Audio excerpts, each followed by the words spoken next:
Welcome to the latest edition of the Mom's Playbook podcast. My name is Heather James, and as always, I'm joined by my pod partner, Jasmine Zor.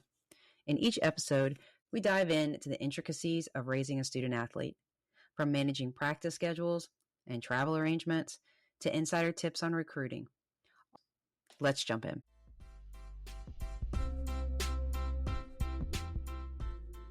Today we have Angela Brewer. She's mom to Carson Brewer, Florida State golfer. He's a 2025 U.S. Amateur Qualifier, and he was the All-News Jacksonville Golfer of the Year in 2023 when he helped Ponte Vedra to high school to a state championship. He's the 2022 Florida Times Union All-First Golfer of the Year in 2022, and he began playing for Providence High School varsity in 6th grade. Welcome, Angela. Thank We're you. so glad to have you today. Thank you. So tell us a little about yourself, about your husband, any sports that you might have played, your other children, and how did Carson get started with golf? So out of the five of us, I am probably the only one who does not and has not played a sport. I have spectated for many, many years. We've been married. Clayton and I have been married for 34 years. Clayton was a collegiate athlete. He is a scratch golfer. He's always been into athletics, picked up anything, loved them all. And we have three children. Our oldest is a boy. He's 30 now, and he always played football. And because he was a big kid. And so we're like, oh, play football. You're a big kid. And he never really loved it. And his senior year of high school, he decided he was a singer-songwriter, not an athlete. And he has been he lived in Nashville for probably about 6 years. He's actually back in Jacksonville singing now, but he's fixing to head back to Nashville. So that's kind of his story. And then our kids are not really close in age. My middle child, my daughter, is 25. And she was a competitive figure skater for about 8 years, starting when she was 7 years old. And then she's married to a professional baseball player. And then he plays for the Cincinnati Reds. And then Carson is our baby, and he just turned 21. And he played a lot of baseball as a young child, and he was very good. He played shortstop, loved it. And my husband was just always on the golf course. So Carson was always going out to the golf course with him. And his elbow kind of started bothering him a little bit. My husband's in the orthopedic industry, so he immediately pulled him when he started having the elbow issues from because baseball, we were in Atlanta at that time when he played baseball, and it's huge in Atlanta. And I mean, he played more games than, they like 65 games in a year. It was ridiculous. And so he just started getting more and more attached to golf. He had a couple of friends in the neighborhood that were playing golf, and he just fell in love with it. And he's been doing it ever since. He started playing golf when he was about 10. So maybe 11, actually. But so that's kind of, and then he loves it. He's very self-motivated. He's, just that's his thing. So Seems like a natural fit or move from baseball to golf as well, just due to the swing, right? They're both sports that swing is very important. So that's a right. interesting move. You have very cool kids. Wow. Thank you. Thank you. Had great stories on all three of them. I love that they're all so different. That's awesome. Yes, they are all very different. And then you've got the age gap. So it's always been interesting. Yeah. So my first question that you mentioned, I am not a golfer. I'm terrible. I wish I was at least halfway decent and could go out and participate because it is a really cool sport. What does it mean to be a scratch golfer? So, I mean, you're shooting under par. Okay. In golf, everything's recorded. Even if you're just a club golfer, it's your country club. You put your scores in, and then you have a handicap, which is based on your average scoring. And that's a scratch golfer, just depends on your numbers. So, obviously, Okay. par is 72. And at the level Carson and my husband actually play, I mean, they're usually under 72. But the funny thing about golf is you can go out and shoot 68 one round, and the next round you can shoot 78. I mean, you can see it on TV, with the professionals. It's a crazy sport in that way. So, and then the crazier thing with Carson's level of golf, everything is based on your ranking. And your ranking, you can have one phenomenal event and your ranking can go through the roof. And you can carry that ranking as long as you don't play poorly after that. So it's almost like, as a parent,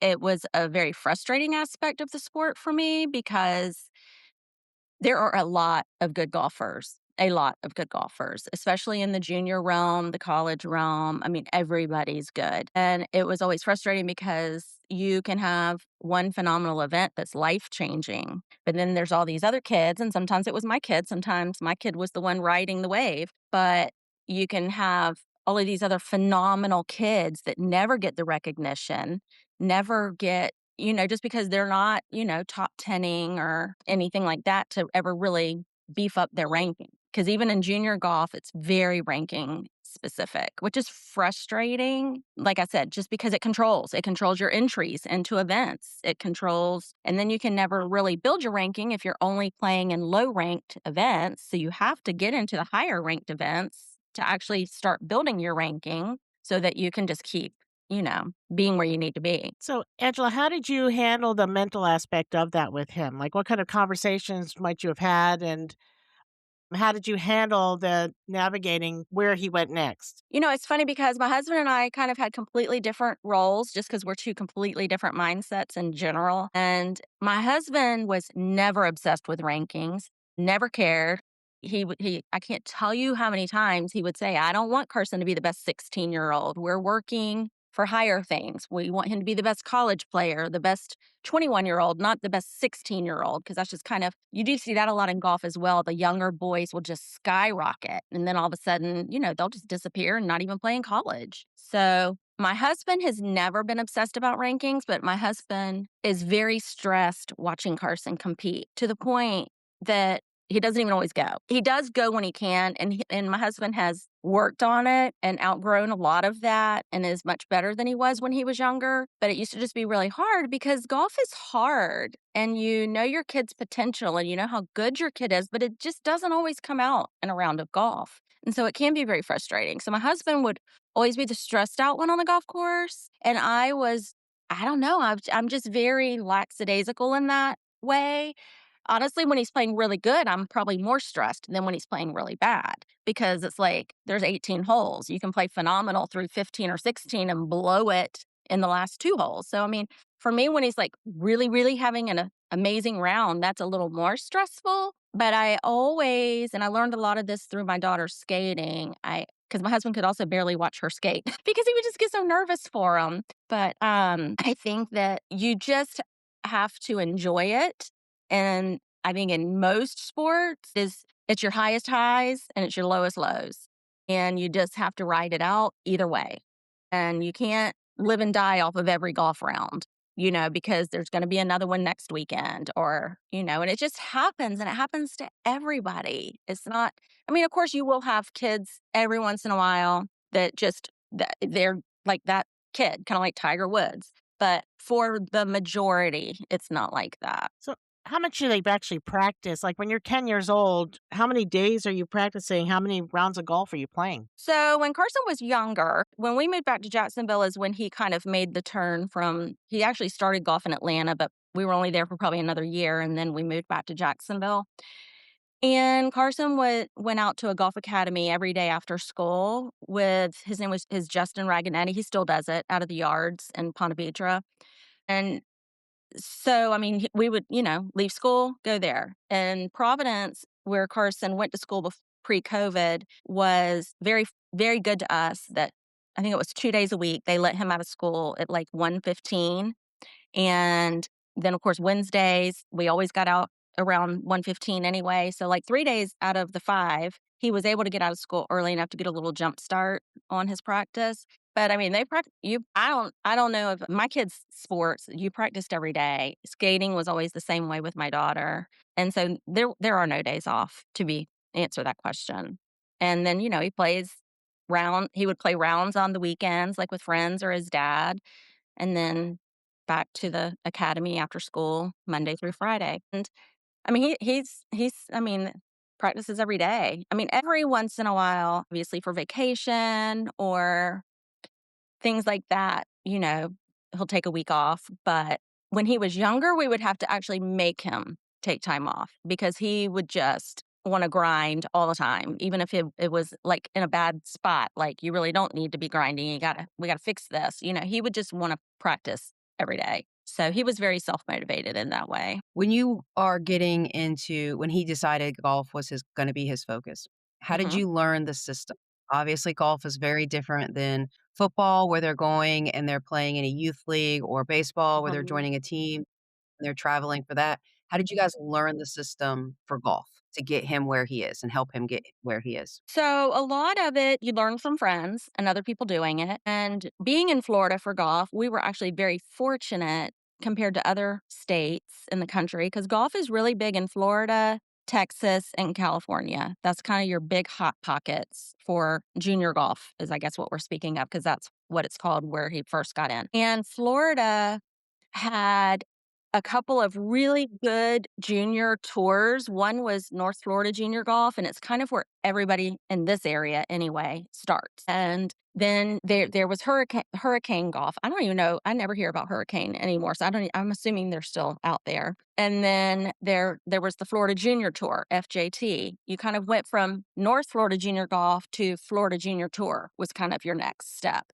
And they just always offered. Honestly, you could almost play every weekend if you wanted. We always tried to compete a minimum of once, but usually twice a month was always what we tried to do. And the majority of that was just around the state of Florida. So you could drive, it wasn't anything crazy. And even in those levels of golf, you earn rankings. Like, FJT has its ranking, and then all of them do, honestly. And then you get into the beast that was AJGA, which was American Junior, what is it? American Junior Golf Association. They're based out of Georgia, but they're a national golf. They're kind of the umbrella. Unfortunately, everything kind of at that next level of golf, that's kind of what you're playing when you're in high school, like middle school and high school age, is you're kind of hoping to be in those events. But again, the problem with that was the ranking system, again, in my opinion, as a mom, being unfair because you could top 5. You had to always qualify for their events. So you're even traveling to qualify, which can be frustrating because you're either in or you're not. So you're packing for either one night or 5 nights, because you just don't know. And so, but with HAGA, you could top 5 any of their events. You could top 5 and you had an exemption for the next 2 years. And it's frustrating because golf can be lucky. There can be some luck in golf. And so sometimes kids happen to top 5 that have really no business playing in those events, but yet they get to play now for 2 years, and your kid who might be a much, much better golfer still is standing in line to qualify. Are you following me? So Mhm. that's a little frustrating at the younger levels of golf because especially when the boys are younger, they tend to wax and wane a lot with their golf scores. The older and more mature they get, things tend to level out to where you always kind of know what to expect in their scoring. But when they're younger, they could just be all over the board. I mean, they literally can shoot 69 one day and 89 the next day. But so, I mean, each level of golf, including what we're in college now, each level of golf has its own ranking system. And That's a it's all lot of based. confusion. It is a lot of confusion, and I honestly feel like once I learned junior golf and finally figured it all out, then I had to learn amateur golf, and, then you gotta learn college golf, and it's just each pocket of it has all of its own rules and rankings, and it's like once you figure one out, you're moving up to the next one. It's like, "Oh, great, now I gotta figure this one out." And you really do, you just figure it out, you talk to other parents, everybody's in the same boat as you, so everybody talks about it all the time, so that's Do you have kind of that the way that works. rivalry where people don't share information? Or is it a very informational friendly area when you're following? It's a very friendly community. I mean, some of our very best adult friends we have met through Carson's Golf. It's a very friendly community, and it's really, to be honest, one of the only sports that I know of that you can show up, and it's always a group of 3 to 4, usually 3. You can show up and be playing with 2 complete strangers and then end up being friends for life after the round. It's the only sport that I know of that you really are only concerned with your score. And so it doesn't matter if everybody else does great too. It's not like you're ever rooting against anybody. You know what I'm saying? Like football, for example, not that you're rooting against individual people, but teams and stuff. but I feel like they're all friends out there. I mean, Carson has made friends that through junior golf that he's still friends with through college that'll just almost like a fraternity, like they'll just be friends for life. So it is a great And they can community play in that way. I mean, Exactly. that's a lifetime sport It is a until they're lifetime 70 sport. together. Right. Yeah, that's awesome.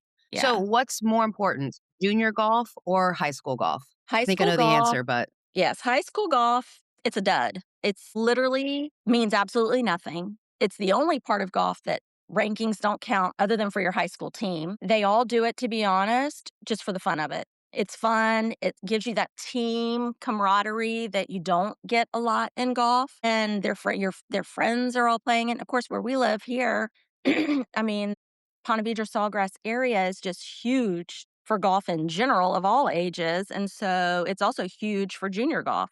So, I mean, it was a time to just almost be more relaxed, but just have fun on the golf course, and, it doesn't count against you, like, with your rankings or anything like that, so but high school golf, some people don't even play it, but Carson yeah, I always noticed that. yeah, Carson always wanted to play because he always had friends playing, and, you wanna encourage that too because it is a solo sport. So but again, for us being in Florida versus, like we have a friend in Oklahoma or, we had a friend from Michigan. Like they don't have 20 other kids showing up after school to play golf with like we did here in Florida. So that was a blessing. Did you guys move to the Ponte Vedra area for golf, or was it job related? We actually, Carson, all three of our kids were born here in Jacksonville. We moved to Atlanta when Carson was in first grade. Carson was in first grade when we moved to Atlanta, and we lived there for about 3 years. And then when we moved back, we moved into Jacksonville Golf and Country Club off of Hodges. And that's when my kids went to Providence. Carson played golf at Providence. And Providence really never, ever had a strong golf team, but we did have some great friends that played, so it was still fun. And we ended up moving to Ponte Vedra because Carson wanted to play on the Ponte Vedra high school team.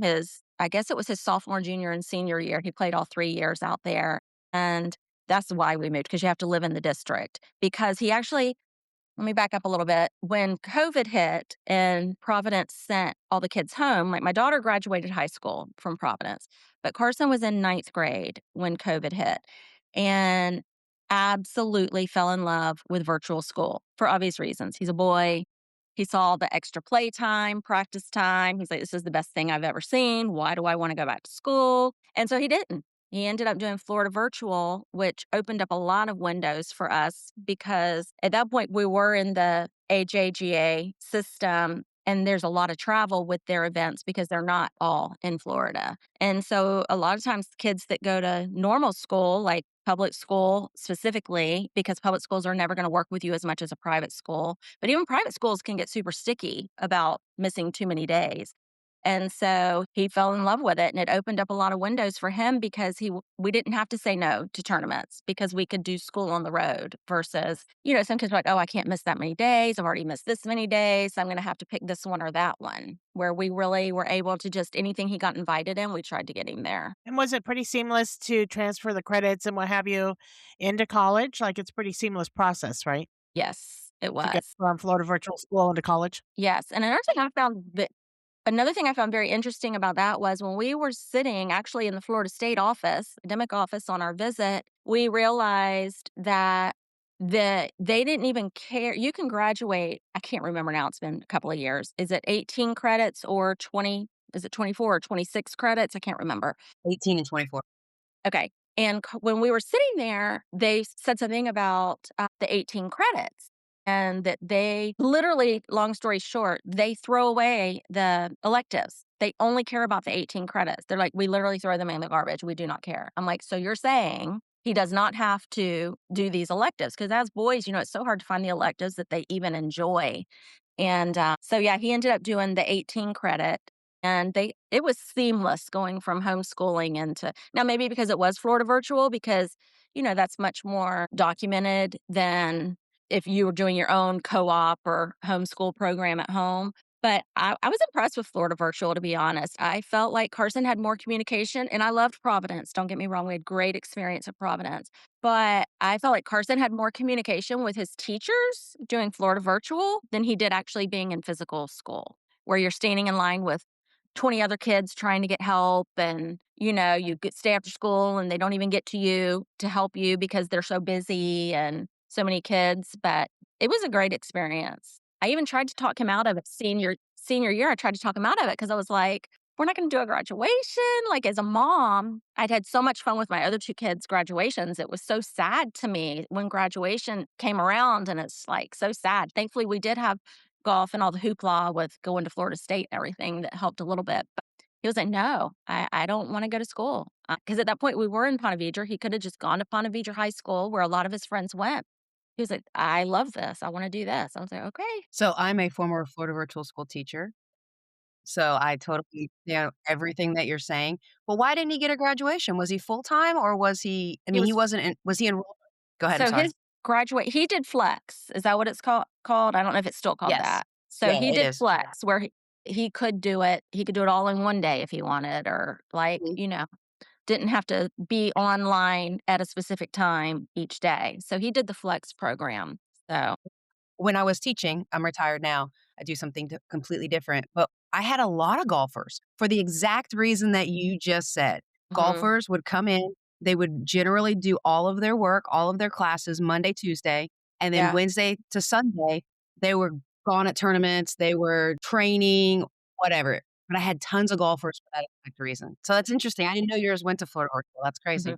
And I forgot about that part you were saying about the diploma, because I do remember talking to another family that wanted to do it, but they did not do it for that reason because it was important to them that their kid had that high school diploma. And you get it with flex, it just might say something very general like the county that he was in, versus, Right. Ponte Vedra High School or whatever. And you're right, some people want that wording on there, but Florida Virtual is nationwide. If anybody's listening to this outside of the state of Florida, you can use Florida Virtual School the same way that Carson did. And if you're a golfer, if you're a surfer, if you're a swimmer, like Right. you can use our Florida Virtual School program, but it is a county in the state. Mhm. So it's its own separate county when it comes to like accreditation and all of that. It's Mhm. very unique. It's very interesting. If your kid is independent, it is a fantastic place to go. If your kid is I not an agree. independent worker, setting them up for failure. I agree, and it's funny you say that because and I would always tell people that Carson, like I said earlier, was very self-motivated. He was a good student in normal school as well, and he was a perfect candidate for it because his teachers, Florida virtual teachers, they kept him on track. I never had to really bug him to get things done. Whereas we tried homeschooling with my daughter 2 separate years, once with figure skating, once in 3rd grade and once in ninth grade, and it was horrific. She is very self-motivated in the classroom. She's very competitive in the classroom, but at home, she was a different student. It was terrible. It was like pulling teeth to get her to do stuff, and she hated it, and so it does definitely I tell people all the time when they ask me about that, it completely depends on your kid, if your kid's a good candidate for it or not, because 'cause they're not all. In the state, we've changed the graduation requirements. We used to require all high school students to have that one online class, and you can tell immediately if your kid is gonna struggle or not. So, they either survive that first class or they thrive in that first class, and I think if you thrive, you're gonna know for the college level how many online classes you can take, right? Because you are setting them up for that environment, which college has a lot of online, and if they struggle, if they just survive that first class, like, in college, you need to put your kids in the seats. You need to put them in the classes where they have that teacher. They're required to go Monday, Tuesday, Monday, Wednesday, whatever. But if they thrive, you can sign them up for the classes, and they're gonna start they're gonna be okay, and I think that teach figuring that out in high school is important. It's not you don't wanna figure that out at the college level because now money's involved, you've paid for those credits, all of those Mhm. things, you don't wanna fail. I love Florida Virtual, was great for my kid, so it's really good to hear that it worked for another student, and with those tournaments, it fits perfectly. They can just do all their Right. work Monday, Tuesday, and then focus on their sport to get to the next level.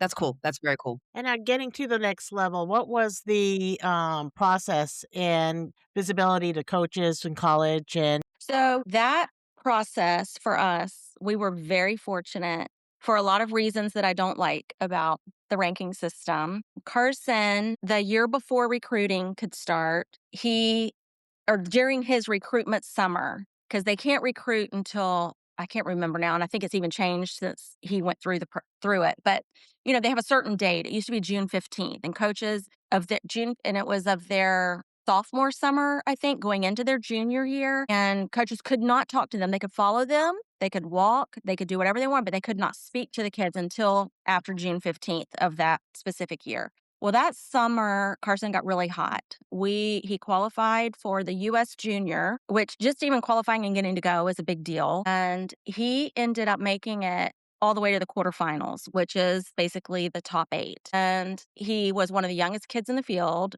In the moment, I had no idea what a big deal that was. I was enjoying the ride, but I had no idea what a big deal it was to get that far in a US junior tournament like that until we went back the next year and tried to do it again. I was like, great, like this is really hard. But again, the way golf is, if everything's lined up, and it's not every time you play for sure, but if everything's lined up, I mean, you just can score really well consecutive days in a row. And that event alone changed his life, to be honest. The Florida State coach had actually already been following him for about a year. And I cannot tell you how many coaches came out of the woodwork after that event. I mean, anywhere from, I mean, just any school you could name, I could probably tell you reached out to him. Like, it was that crazy. And then from that event, 2 weeks, like a week and a half later, we went to Houston and played in an AJGA event, and he was second place, which is also a really big deal because they're really big events. And after that event is when people really started reaching out to Carson. And so he honestly could have probably gone to any school he wanted to go to, within reason, obviously. And we visited at Auburn, Alabama, Florida State. We did visit at USF because that coach had followed Carson a really long time, and my husband felt like we owed it to him to go visit. And what was the other one we visited at? Clemson University. We kind of wanted to stay in the South. He kind of wanted to stay in the South, just weather, things like that. And it's very hard because you've got a 16-year-old in the back seat on the phone with grown men. The coach is calling him, not calling us. And, it was very hard because you want him to make the decision, but he's also a 16-year-old boy. So you kind of had to give advice at the right times and let them make their own decisions at the right times during that process. And he narrowed it down to Alabama and Florida State.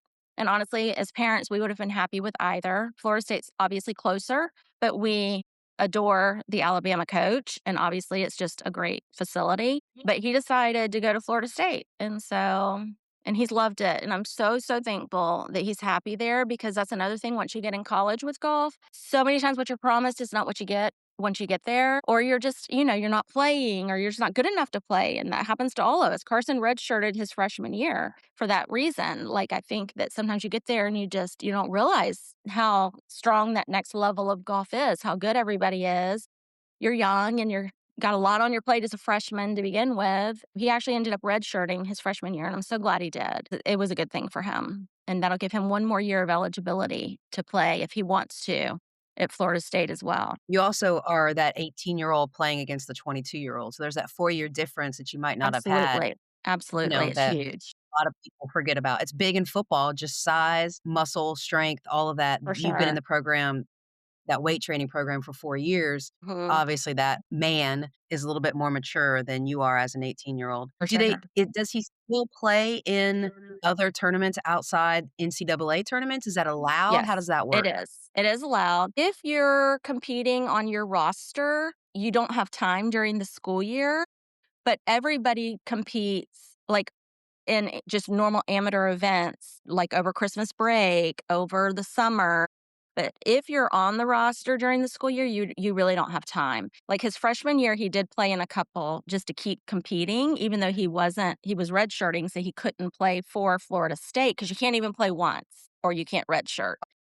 None, or they None. take your shirt. Yeah, I think it Wow. used to be you could play once or twice, but now you can't step foot on the golf course in an event or you can't redshirt. So, but yes, so you can still play. If you have time, you can still play in just normal amateur events. So there are 9 golfers on a roster at a Power 4 program. How many actually play versus how many are redshirting or not playing? Do all 9 play in the tournaments? No, they qualify all the time. They're still qualifying. Yes, in college, you qualify all the time. And so the way it works, just because sometimes if tournaments are too close together to qualify in between the two, so the way it works at Florida State, and I think it's pretty similar in most places, but the way it works at Florida State, like I think this coming weekend they start qualifying for the spring season. And you will always take 5 players. Sometimes they will allow for an individual if there's space available. Sometimes there's space for an individual to go, so they may travel with 6 players. And that individual, it still counts for them, but it doesn't count for the team. They could come in first place as an individual, and it does not count for the team because they're not in the starting 5. And out of the starting 5, they count the top 4 scores. So everybody's, it still counts. If you're in the event, it still counts towards your individual ranking, regardless, good or bad. It counts towards your individual ranking. But they always travel with 5, sometimes 6, and then 5 are actually playing for the team, and they take the top 4 scores for each college that's there. How many schools usually are in a tournament each weekend? It just depends. I would say anywhere from 10 to 14 schools typically. And how many do you actually go to watch? So Roughly. we were so sad freshman year because we missed golf so much. So then, because he wasn't on the roster. And so then sophomore year, we went to everything. I blew through my husband's Sky Miles because college events can be in Michigan, Chicago. Like, you're not driving. I mean, we're very fortunate. A lot of our spring schedule is in Florida coming up. So I did, not my husband, because obviously he has to work, but he did go when he could. But I went to every event his sophomore year. And then last year, my daughter had a baby. So things were crazy because her husband plays baseball. So we're like delivering a baby in Louisville because that's where he's at in the moment instead of here in Jacksonville, which is kind of their home base during the off season. Like, they have a permanent place here. But she ended up delivering in Louisville. So our summer was just kind of wacky last year. And in the fall, I think I went to 2 out of 4. And then they'll have 5. So they had like 4 events in the fall, and they'll have, I think it's 5 events on their schedule in the spring. And then they'll have like ACC championship and regionals, ACC, and then the NCAA event out in California. So when you are doing the ACC events, it's team or it's individual or it's both? So once you get to regionals, yes, all of it does still count for your individual ranking, but you really are playing. I feel like once you get to regionals, you really are. Obviously, they want to play as a team and win every event they get to, but it really matters when you get to like regionals and ACC and obviously NCAA. Because they don't travel as a team at that point. They travel as individuals who No, they're still qualified traveling as a team. to keep going.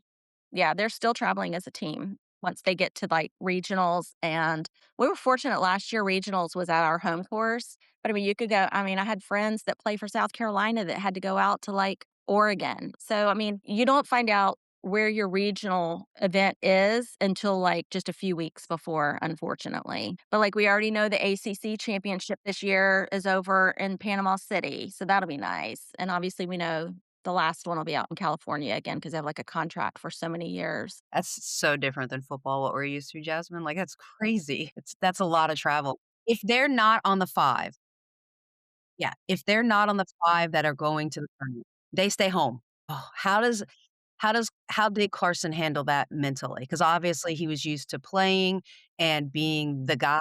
So when he was staying at home, how did he handle that? So freshman year, I think he handled it better than we did. It drove my husband crazy. But I think freshman year, because everything was new, he did pretty good not being able to go. And he also didn't know what he was missing because he hadn't done it yet, like traveling with a Great team. point.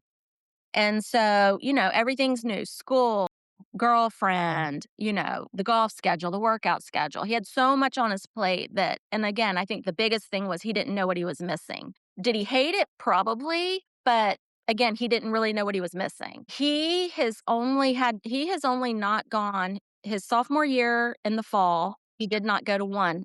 He went to every event but one. He went to every event in the spring. He actually led the team at NCAA. He had a really good event there. The team didn't play great there, but he did. And as a mom, I mean, yes, I wish the team had done better, but we were ecstatic that he did so good. And then this year played in fall, he played in everything. And obviously, we're hoping he will in spring as well. But at this point, I think it would be upsetting if you don't get to go because you know what you're missing. And I mean, Yeah. not only do you love the competition, but you also love traveling with the team and just everything around it is just great. I mean, these college athletes are treated like royalty. I mean, everybody has everything for them. I mean, and they're all kind of set up that way. They have the nicest stuff. They travel nice. It's a really good thing if you get to that level. Now, in recruiting, what do the scholarships look like? Is it a partial scholarship in golf, or how does that work? So it could be anything from they only pay your books to they give you a full ride. It depends on how highly you're being recruited. And NIL really changed the year after Carson was recruited. And so we didn't have to deal with all of that. But now, and it's not a good thing. I am not in agreement with it. I think a lot will end up changing across college sports in general. I'm sure y'all keep up with all of the footballs really out of control with all of that for college. In my opinion, I'm kind of glad we didn't have to deal with it on that level with recruitment because I think it's really gotten out of hand. I really do. I mean, these are kids. Yeah. Is there any rule on the golf side that met when they get an NIL deal or they play in a tournament? Is there anything that like differentiates them from being considered an amateur and playing in certain amateur tournaments versus playing in the pro tournaments where they're getting paid? Like, is there any So gray area now with you NIL? you can play in a professional tournament as an amateur, but you do not win money. You could come in first place and you do not get that money. So that doesn't really have anything to do with NIL. Okay. That's Okay, that kind of makes two sense. So separate things. NIL is strictly for NCAA and doesn't matter with the other tours that golfers can play on. No, not at all. Yeah, because I imagine that can get a little hairy in that situation. Same with Mhm. tennis. Mhm. When you Tennis go is in when you go in and you are ranked here or there and you get this is the NIL deal, if it fluctuates through the 4 years, could it ever change, or what they come in is what they stay at the 4 years With the or NIL 5 or years? I think Yeah. everything is changeable. I think some coaches can even change your scholarship midway through. Like if you get there and you're not performing or you're, getting in trouble or a multitude of reasons, I'm sure, I do think that that can change. Now, Carson went to Florida State on a full ride. And so I don't know a lot of what other people go through as far as getting what they need to get for their kid during recruitment because I'm sure there's a process to that. Like, we need this or we need that. And some schools might be willing to give it to you, and some schools may not have the budget to give it to you. And I think a lot of people make their decisions based on that, rightfully so. I mean, at the end of the day, everybody's got a budget they have to work with. But I think that it just depends on like your kid, like what they're looking for. So, are you seeing anybody in the transfer portal system in golf like you do in football? A That's a great lot. question.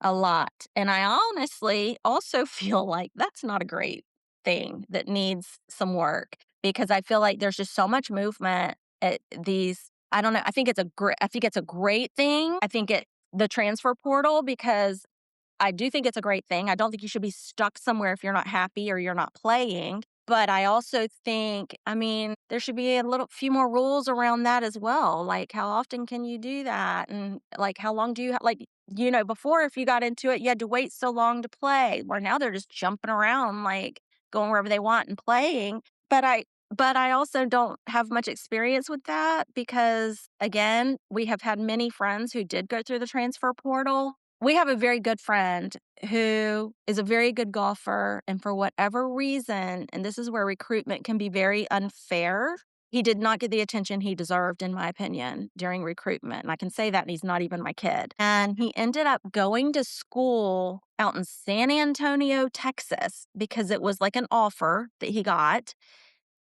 And of course, he was miserable out there, loved his coach, but miserable being that far away and just, the team wasn't motivating and as strong as he was looking for. And so he did go into the transfer portal and now he's at University of South Carolina. He's a Southern boy. He so much happier. And so I do think it's a good thing to have the transfer portal, but there's a lot of activity in it, a lot of activity. So, Yeah, we see that, sure. I mean, there's a lot of mhm, kids that are never gonna land on a team again, which is unfortunate.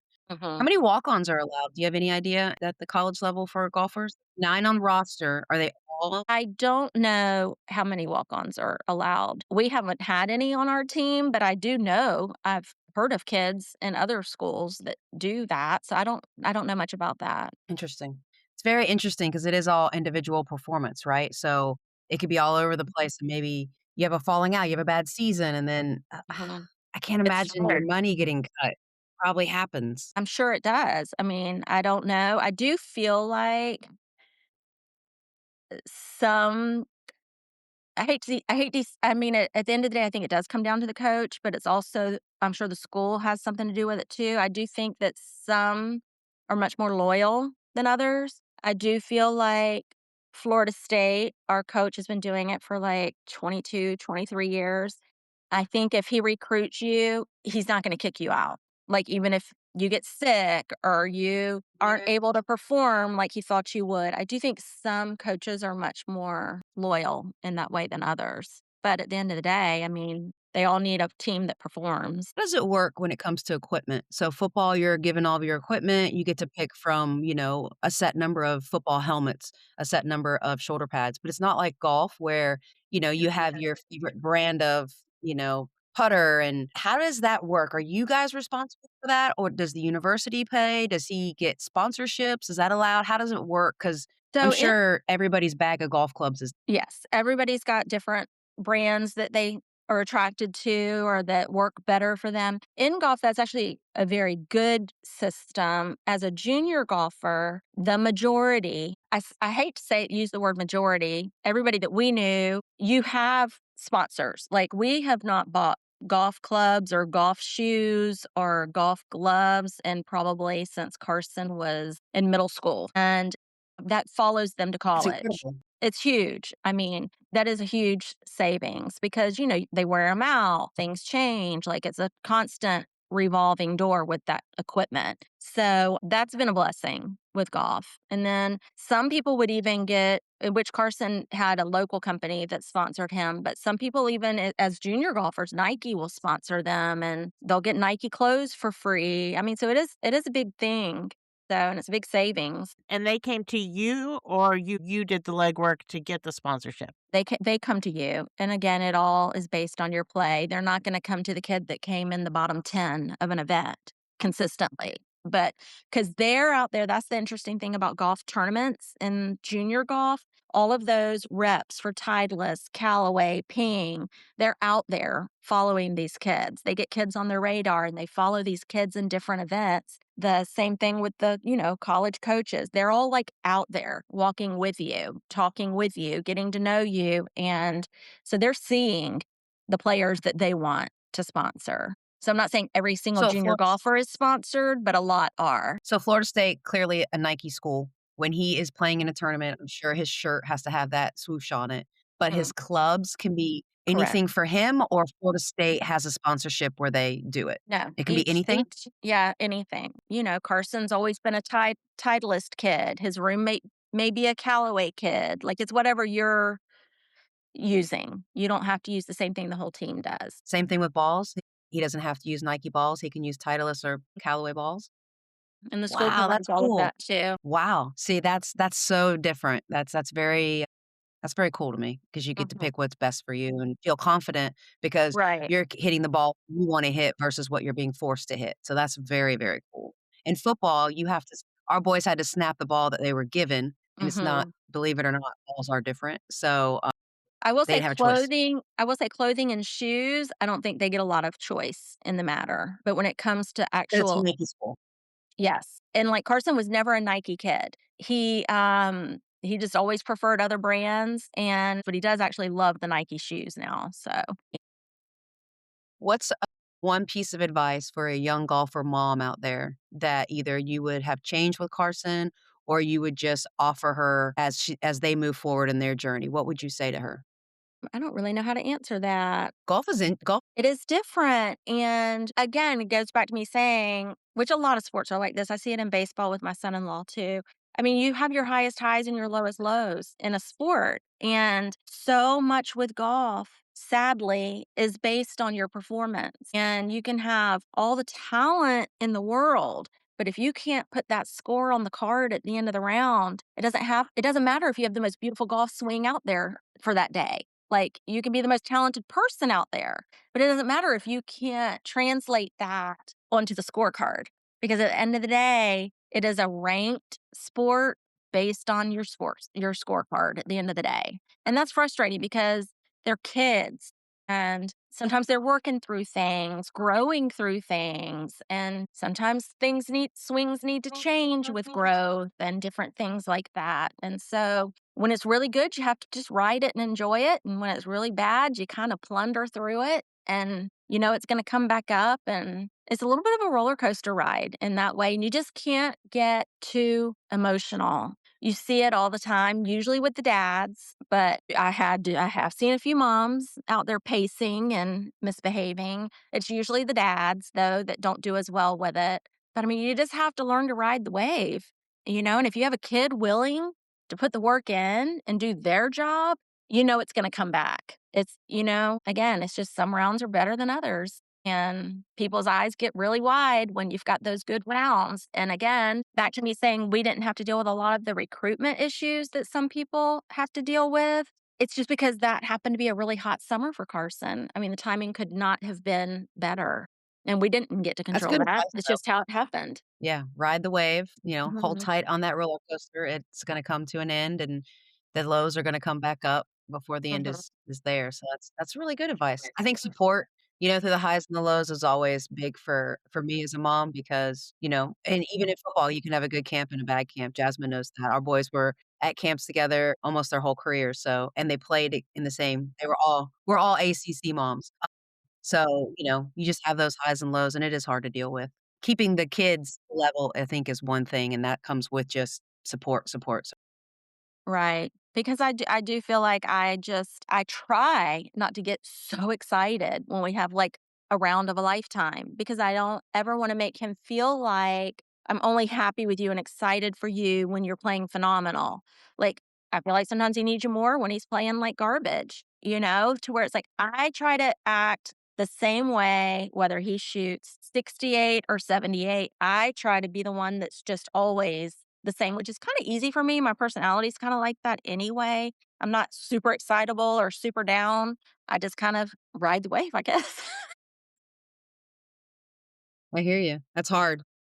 Now, is Mhm. there anything one part of the process when he was young anything that you worked that you did that you would now look back and go, "We probably didn't need to do that. It was probably didn't serve us." Definitely. The first thing that comes to my mind is my husband, and he's not wrong in this theory, but he always wanted him to play, play, play, play, play. He needs to be out there. He needs to be out there. Like, sometimes when you're not playing great, you don't need to be in an event because you're going to play like garbage and your ranking is going to come down. And there were times where we probably should have protected the ranking a little bit more than we did.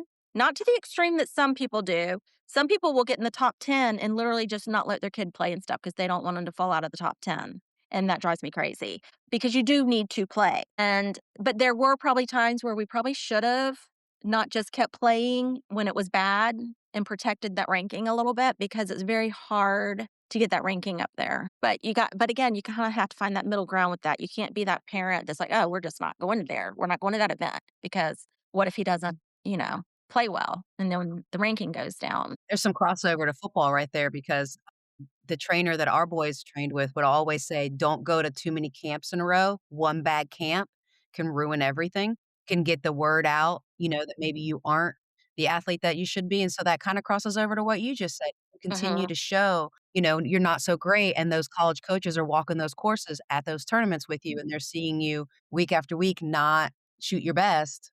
I guess that mhm. could really affect you. That's really great information, I think, but also don't sit out and hold that top 10 spot forever. Right, Go right. compete. I mean, because if you're 10 in the America, you pretty much have a good game and you just need to play even if you don't top 5 every time you step on the golf course. But That's a good point. That's a really good point. So, I think we're at the end of our last question. Yeah, let's do it. So, when you go to your tournaments, you usually carry a bag, obviously. What are 3 things that you always carry with you to every tournament? so because we're walking 18 holes, the majority of the time in severe weather conditions, I feel like it's either freezing and windy or raining or hot as blazes. So I travel very, very light on the golf course. I travel very, very light.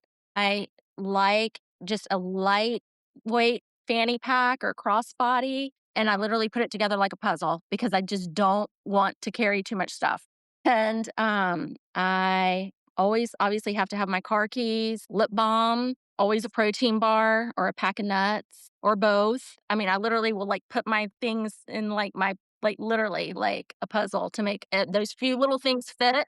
And I usually just carry my water bottle. So I'm not the mom with the heavy backpack that's got 20 pounds of water bottles and snacks for my kid and stuff because I mean, they have a golf bag. I will provide, if it's our own event, like not a school event, I mean, I will make sure he's got snacks, but they're like either in his caddy's bib or in his golf bag. Like I'm not carrying his stuff at this point. Yeah, that's a lot. I think less is more in Florida too, because the more you carry, the more you sweat and the more miserable it gets. So that's a good 100%. point. 100%. Yeah, yeah.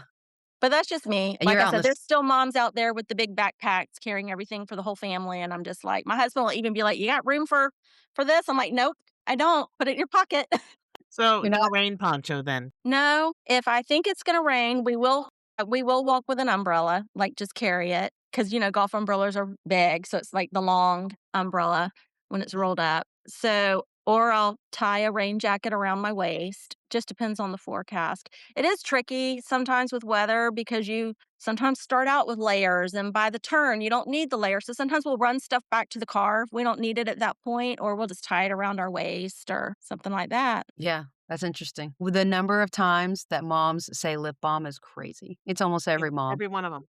That is That's an so funny. absolute staple for moms. Yeah. Yeah. I mean, I'm like that even just in my car or at home. I have to have lip balm, but especially when you're outside. I mean, because you're either like the sun or freezing, like you just need it. So, and I agree. sunscreen, I do have some smaller sunscreens. Sometimes I do have to force that into my bag too, just because you have to reapply, especially if you're not at a facility that offers it for you or whatever. So in the summer, I do have to make room for sunscreen. I would be just like you. I would not carry as little as possible just due to sweat. Just due to Hmm. sweat. Like, Yeah, ugh, I know. it's It gets so awful. hot. It's so hot. Well, this has been awesome. I just thought of another question. I've completely forgot about caddies. I have so many questions about caddies. That's a whole other interesting aspect to golf that we don't deal with in the football world. Oh, oh, Well, just in a snippet to that, um, caddies are expensive. You usually pay about $150 per round